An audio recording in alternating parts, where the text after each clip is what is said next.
What's going on, guys? Brewbard here, and today I'm bringing you some more ArcheAge. And the reason that I want to make this video is I see a lot of times people are asking about trade packs. They don't know what they are, they don't know what they do. I've seen it actually asked today alone a number of times on the Reddit.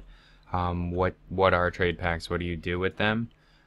Since it's unreleased, it's a lot of new people joining, and they don't know where to go and what to do. Essentially for trade runs, you do get an initial quest line that'll give you like some of the ideas for trade runs. In the east, you get it in Tiger Spline Mountains right here. And in the west, I haven't done it in a while, but I believe it's in Liliad Hills right here. That starts your initial trade run quest. You have to do those quests in order to get your large farms. So it is crucial that you do them. But then after that, you may ask, what do you do for the trade runs? Basically, trade packs, you can make them in any zone as long as you have the right mats. If you want to find out what mats you need, you want to go to Commerce. And right now, we're in Halconia. So taking a look at Nuia, if we go to Halconia, you can either make wheat biscuits or Halconia yam pasta. I made wheat biscuits. Basically, you need your quality certificate. You get that from any general merchant. You get ground grain, which if you grow any wheat or barley or anything like that, you can go ahead and break that down with the Shadigan's knives. And for this one, you need eggs. For the yam pasta, you need dried flowers and yams. Basically, all these mats can be either crafted yourself or you can buy them at a auctioneer. Once you have the mats, you go up to one of these machines. You can actually mark them on the map by going to infrastructure. Where is it? It's called Specialty Workbench. You check that, and as you see, there's a lot of stuff here, but I'm over here. I'm standing right on it. So you go up to one of these machines, you go to this, and as long as you have the 3 mats, it'll say you could craft it, hit craft. It puts this really heavy trade pack on your back. Now, with these trade packs, there's a couple different ways you can transport them. You can't do it on a regular mount, because as you see, the regular mount goes really, really slow. For the first few trade runs, you're going to be walking. After you do the second trade run, you do get you get a donkey, which will allow you to run trade packs a bit faster. It's not much faster, but it's better than either walking or going on your normal mount. And then a little bit later, if you get any thunderstruck, you can actually make a farm cart, which will allow you to drive. You can use fuel and go just a little bit faster. It's good for intercontinental trade runs, or if you want to load it up with packs to put on a trade ship. That's usually what the farm cart is for. So as you see, it's a little bit fast. It goes about the same speed as a donkey. It's still faster than walking or taking your normal mount. And now you must be asking, what do I do now that I have the trade pack? Basically, there's a couple different places I can go with this. If I stay in a Nuia zone, I can only get gold. If I cross the sea, I can get either gold or resources. Basically, I just found this out, but if you go to the vocation tab and go to trade info, you can actually take the pack that you crafted. So let's go to Nuia, Halconia. If I sell this in Villanelle, I will get 129%, because we actually did just do a trade run, and I guess other people doing trade runs. Once we get over to Villanelle, we're going to sail over there. Hopefully we make it. Hopefully we don't get ganged. But what I'll do is I'll show you what we can do with the pack, what different things you can get, and I'll go over some of the options that you need. I'll be right back with you.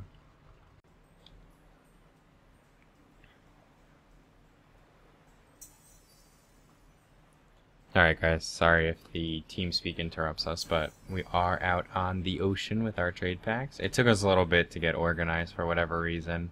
Some people didn't have mats, and so we just had to go back and make them packs. But basically what we did was We went from that trade area all the way to the ocean. Now we're sailing across. Oh shit, no one's that low.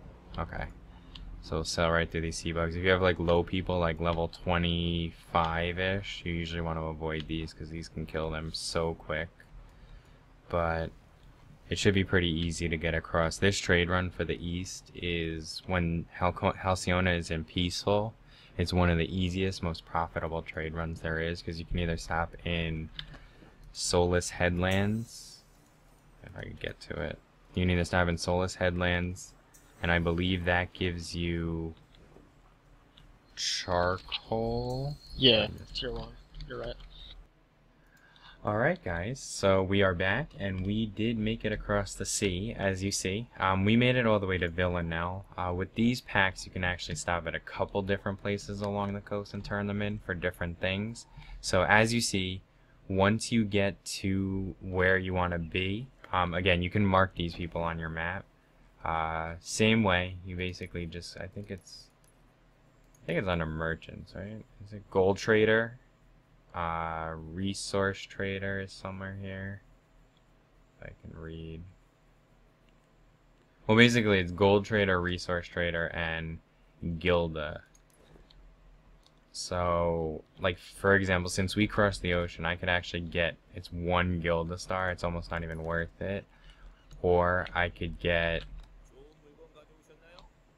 oh, the gold trader, I guess you can only get gold for continental runs.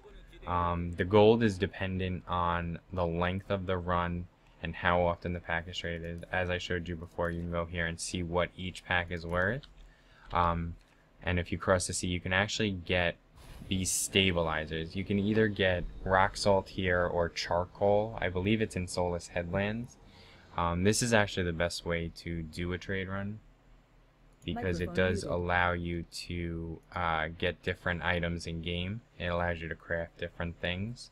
So we're actually going to take this because they sell on the auction house very nicely. Did I just crash my game? I think I did.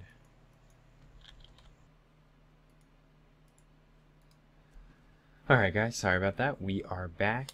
And as you can see, everything is still in queue. Thank God for that grace timer. My computer had a complete meltdown. But as you see when you log out, you do actually keep whatever pack you're carrying. Sorry if that popped, but my pop filter, I never got a pop filter on the microphone. But whatever pack you're carrying actually doesn't despawn. So that's really nice. You don't actually just like drop it in front of you when you get logged out. But basically, we did start to go over before I got disconnected, so if any of this is repeated, I am very sorry about that. But basically, when you run cross-coastal trade runs, most times you are better off getting your stabilizers, your mats. Those stabilizers are used in different oils, and they help you craft some of the higher level gear. Your farmer's workstation requires certain types of stabilizers, so that's usually a very good way because you can sell them on the auction house, and usually the price is pretty stable. It makes you a lot of money. With that being said, when you're growing stuff in the game, let's say you're a patron or free-to-play planting a secret farm, it is always helpful to keep in mind what you're growing and how it can be turned into a trade pack, whether you're going to do it or you're going to sell it on the auction house for someone else to do it, because these trade packs really are what drive the market. And they're really the most significant way, as of right now, that people are making money. So I do get my 11. It's at 128 right now. I think it's 11 for 130 as well. But I just want to give you an example of what those stabilizers are. Basically, if you go into crafting and you go to materials, you could go to rock. The rock salt, as you see here, is used in your small leaf pigment, vicious glossy oil, and rough polish. Vicious glossy oil is actually what you need for the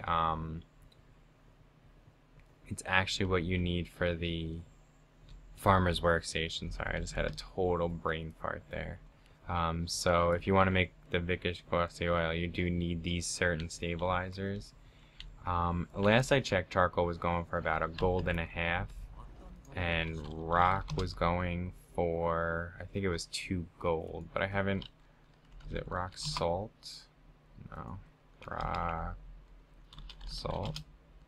Rock salt sailors. Oh, wow. They're going for 174. So they did drop just a little bit, but it's still, it's good money. So I think I'll just, should I just, see, I don't know if I should just sell the 11 when I get them, or if I should break them up. Hopefully the price does stay pretty high. But with that being said, I hope this video did help out a little bit, help your understanding of trade packs. Some of the other things, like there are a couple of other things that you want to keep in mind. Like if you're going to do intercoastal trade runs, of course you start with your ones from Arkham Iris to Falcorth back, Tiger Spine to Soulless. With those trade runs, intercontinental, your biggest payout is the further you go. So like Arkham Iris, the last time I did it, I did Arkham Iris to Yinny. I got 8 gold and change, which when you put it on a scale of getting, it's almost 20 gold for crossing the sea. It's a little bit less, but it is a lot safer. So it's all on how you want to do it. Also, you can get the farm cart, and it makes it a lot easier. But you can basically bring, as long as you change zones, you can bring a trade pack from one place to any other place. But I'm rambling now. It's a little bit late. I'm a little bit tired. I've played way too much ArcheAge. But if you did find this video helpful in any way, make sure you leave it a like. Hit that subscribe button because there's going to be a lot more videos on ArcheAge and different games. And I hope to see you guys in the next one. Thanks for stopping in.